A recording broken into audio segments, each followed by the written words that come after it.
सरकारच्या ऑनलाईन खत विक्रीला शेतकऱ्यांनी तीव्र विरोध सुरू केलाय। खतांचा काळा बाजार थांबावा यासाठी शासनानं डिजिटल खत वितरण प्रणाली सुरू केलेली आहे।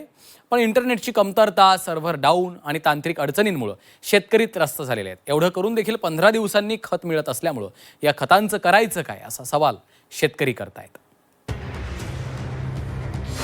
सरकारच्या ऑनलाईन खत विक्रीला विरोध होऊ लागलाय। सरकारनं कोल्हापूर आणि छत्रपती संभाजीनगर या दोन जिल्ह्यात प्रायोगिक तत्वावर डिजिटल खत वितरण प्रणाली सुरू केली आहे। ही प्रणाली खूप किचकट असल्याचा आरोप होऊ लागलाय।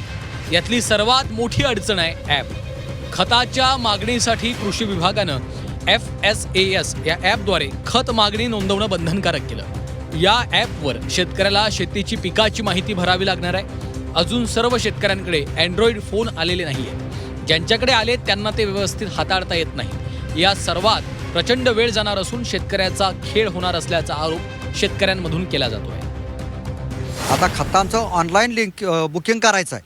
15 दिवसानंतर जी मला खतं पाहिजे ते मी आज बुक करायचे आहेत आणि मग मला मिळणार। तेही जवळच्या 5-6 दुकानातने बुक करायचे आहेत। QR कोड मला मिळणार।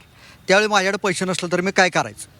दुसरा मुद्दा आहे, शेती ही आपल्या भारतातली शेती पावसावर अवलंबून आहे। आज ही 80% शेती पावसावर अवलंबून आहे।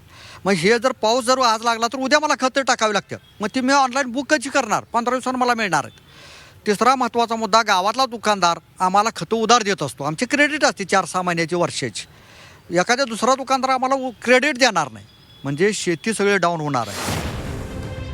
खताची ऑनलाईन मागणी नोंदवल्यानंतर 15 दिवसात खत मिळणार आहे।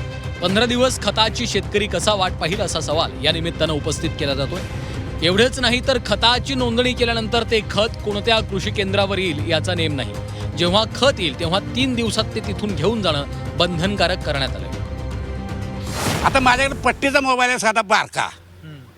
कसा करणार मी ऑनलाईन? मला आधी काही कळतच नाही। मी 9वी शिकलेला आहे। मुलग्याकडे एकट्याकडे मोबाईल, तो असतोय बाहेर।